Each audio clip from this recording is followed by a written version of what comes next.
I think we can all agree that EA's 2015 Star Wars Battlefront reboot was a complete train wreck and an absolute letdown. So it's only natural to be cautious when deciding whether or not you should buy Battlefront 2. We've learned from experience that betas can give you a good idea of how the gameplay will feel, but it does not foretell how enjoyable the game will be come release time. This video is meant to help you guys make that decision. I'll be taking an in-depth look at Battlefront 2, sharing my experiences with the beta, and detailing all of the features that have been revamped. This is Price, and here is my Battlefront 2 beta review and first impressions. Let's begin with gameplay and immersion. Battlefront 2 plays pretty much the same as Battlefront 1, which usually would be disappointing, but in the case of Battlefront, gameplay was really one of the only things good about it. I'm fine with Battlefront 2 feeling the same in that department, plus some little changes here and there, because it works. It's not like it needed much improvements to begin with. I absolutely love the scenery. Having lasers flying from one end of the map to the other continuously while I'm running through it makes me feel like I'm starring in a Star Wars film. And that's really the main selling point of this game. The nostalgic feeling you get while playing because the game stays on point and true to the source material.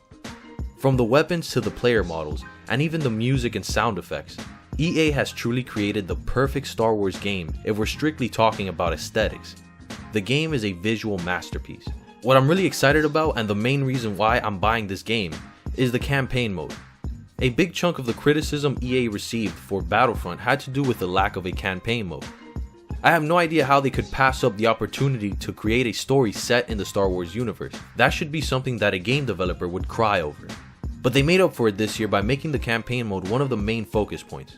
So much so that there is actually a direct tie-in book as part of the merchandising campaign for Battlefront 2.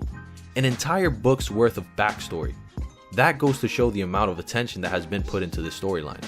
The book is titled Star Wars Battlefront 2 Infernal Squad. It's by Christie Golden and takes place between Star Wars Episode 4 A New Hope and Star Wars Episode 5 The Empire Strikes Back. Now, the series has taken a huge step back with its new progression system, which ditches ranks for loot boxes.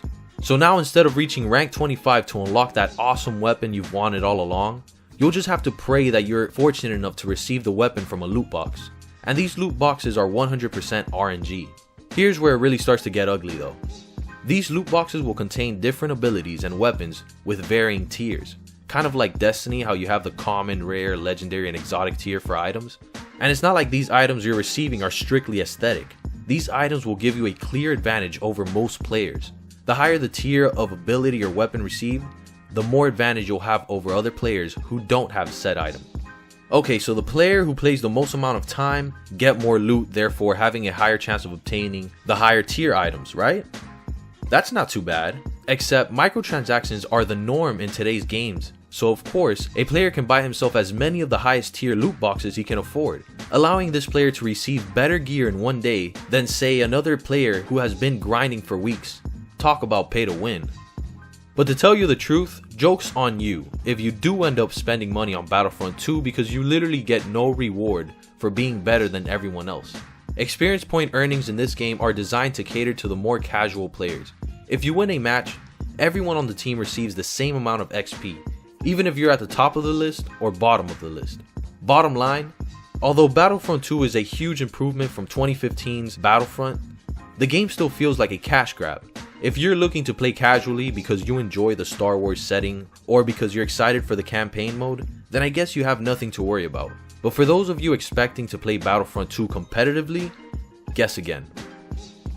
And that will conclude this video. But just so you guys know, once Battlefront 2 fully releases, I'll be doing a Let's Play mini-series based on the campaign mode.